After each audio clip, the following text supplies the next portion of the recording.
This is a New Year's game slash tool slash practice that I found to be exceptionally powerful. I've learned it from a number of sources. I first learned it from Jacob Glass, and he called it the lunch game. Kyle Cease taught a version of it, and he calls it Kylego. None of those seem to be very descriptive, so I've been calling it like the time travel lunch.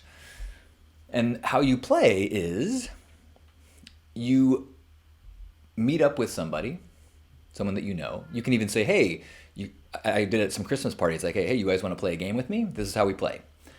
We talk as if it is a year from now, as we're getting together, and then we reflect upon the year that we just had. And we share what happened. So I would share what happened in 2020, looking back on it. So it's a similar exercise as making goals for the year, except you feel it, have fun with it, and think about it as if it happened, which has all sorts of law of attraction benefits, but also it just makes it more fun. It's less pressure, and it's more like, oh yeah, this is all good stuff. Look at all these things that happen. Now, some tips to the game. One, don't make it impossible. I got into the NBA and I was a MVP for the Lakers. And that's not, unless that is something that you have been training for. Try to make it something that is possible. It could be a stretch, but possible. Two, you don't have to figure out the specifics behind what you share. For example, you could say, oh, I found the perfect job. At the end of last year, I didn't know what I was going to be doing. The perfect job came my way. A friend knew of an opening. They were looking for exactly what I wanted to do. It's the perfect location for my house, and they let me telecommute, and the pay is better than I expected. I'm really being challenged, and I love what I'm doing. Now, then you've left space for the universe to fill in the blanks, but you can still sit in that place of that's what happened. So I'll play a little bit. Oh my gosh, welcome to the year-end 2020 Hug Nation. So good to see you. What a year! So many things that I didn't realize would happen, and so many things that were better than I expected. It was such a joy to watch Asher grow up this year, and just like the miracles every time I would get to witness him becoming a little human being. So cool. So great to be able to visit and see that happening. I went on that travel to that place that I always knew I would go, and had a great experience there. Really got away. It was part of the process of me really getting control of my internet use and my scrolling. And so getting offline and taking that month-long trip really was beneficial to kind of getting a lot of my habits in place. And I kept up with a lot of the really disciplined things that I started a year ago, and I've been feeling healthy. I'm still doing yoga like crazy. I didn't do the teacher training like I thought I might, but I got to that point this year where I was so dedicated to my practice that I considered becoming a yoga teacher. Who knew? I brought the idea of the post-burn integration group and support group to the Burning Man organization, and they loved it, and they endorsed it, and they kind of promoted it, so that we had hundreds of people after the burn this year working to keep that vibe alive. And that was kind of like a dream come true to see all these people keeping the Burning Man vibe going for months. I finished my manuscript and took my time. It's at a level of excellence that was really difficult for me to keep at it and keep editing, but it's beautiful now. I'm really proud of it, and I've got some people working with me and for me to get it out in the best way possible. And just feeling it's been a powerful year of discipline and strength and health, and I'm feeling really optimistic about 2021. How was your year? So that's how you play.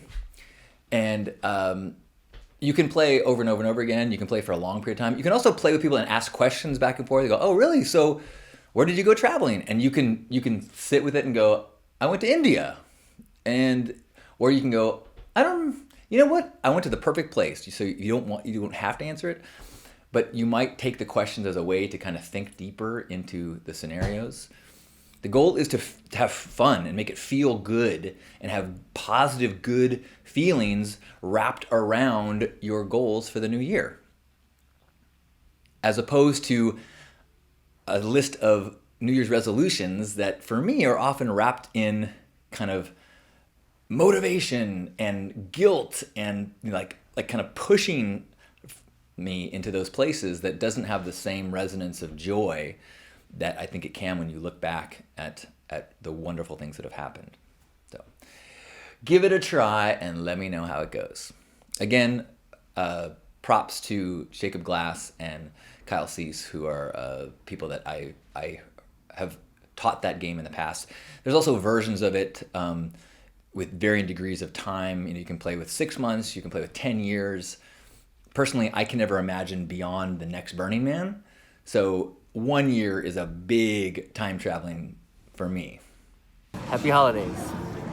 I've been talking about this Love Warriors group that I lead, and as always, I would love you to join us.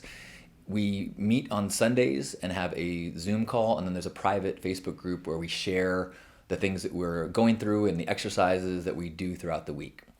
And so one of the assignments for this month was to go to a public place and hand out candy canes. And there's a lot of reasons why having a practice of gifting can be really valuable. Because one, there's all these obstacles in ourselves, and there's all these obstacles in other people with giving and receiving. And so if you practice it, you can kind of start to tune in to what are the areas that you have struggle with and what other people have struggled with. So there were people in the group that went out and had a great experience giving away candy canes with their kids, and then they tried it again at a different location, kind of a snooty mall, and were really surprised at how badly it went and how poorly people received it. And the kids actually who were like, "Wow, that sucked. Like, we had so much fun the other day. What happened now?" And I've had similar experiences where, I've gone to some places and people are really chipper, and some places where I have to kind of really work on my gifting game and work on the art of gifting.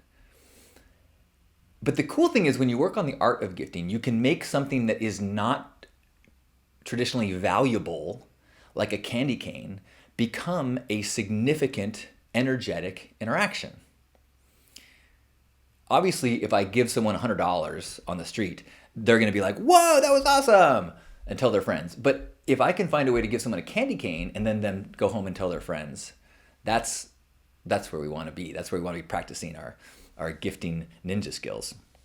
So one thing that helped is dressing up in some way, a Santa hat or a Christmas sweater, and kind of over embracing the Christmas and holidays spirit. And then other things that I started to learn as I did it was I found an approach that worked really well. And what I did was, as I walked around the mall, I would say, "You made it on the nice list." And I would hand out a candy cane. And if you see the way I did my arm right there, I would go, "You're on the nice list." And I would hold out a candy cane and pull my body backwards so that I was not like coming at them. Because people have this concern that if you offer them a gift, because we live in a transactional world, what does that mean? I owe you. What do you want me to sign? What store are you promoting? What politician are you promoting? Why are you being nice to me? Why are you doing this? And to just say, to have a Santa hat on, or mine was actually, it was a zebra colored elf hat, with pink trim, because I got to keep it pink in some way, to say, "You made it on the nice list," in a really chippery voice, and then hand it out. 95% of people smiled and received it and said, thank you so much. And it was like these really positive things. And it's fun for me to consider and realize that gifting is a practice, and it can trigger me and other people so much, which is why it's so worth doing. I think it's so worth becoming aware of what are the words that can soften it, what are the actions that can make it less jarring for people. How do you not put someone on defensive? You don't want someone to feel like you pity them, or that that's one of the challenges. That's if you're giving to someone who's needy, which I talked about a few weeks ago in the video about how to speak to homeless people. The same things come up talking to anybody. It's how do you find a way to demonstrate that we are connected, and it is a normal human thing to want you to be happier than you are right now, without someone falling into a story about why this is a bad idea, or not even a story, just a reaction. It's like it's safer to stop and to keep the walls up and to not let you in because there's risk. How do we knock down those walls? Through silliness or over niceness or whatever it is. So if you have experiences with positive, negative gifting out in the world, please share. I like this time of year because it is a very easy wall to knock down. People fall into the holiday spirit far easier than because they think there is a cultural expectation of kindness that is more acceptable this time of year. That sounds so sad to even say that. But it's true. Throw on a silly hat and strangers will take candy from you. Maybe this isn't a good idea. I'm just kidding. So hopefully you are having a beautiful end of the year, and you are not overwhelmed with the giving feeling. If you are still shopping for holiday presents, highly recommend you go to an experience, personal art creation, things that are not physical stuff. One thing that I was thinking about doing right now was posting on Nextdoor, like the little neighborhood website, and say, hey, does anybody in the neighborhood make crafts or gifts for the holidays? I only need. See how that's what happens when you get the holidays. I need to give a gift. Transactional. But if you must succumb to the need to give, how can you do it in a way that honors other aspects of honorable and creative and supportive and open-hearted living without too much of the transactional responsibility? How do I honor my desire to make my dad's Christmas morning better without making Amazon and Walmart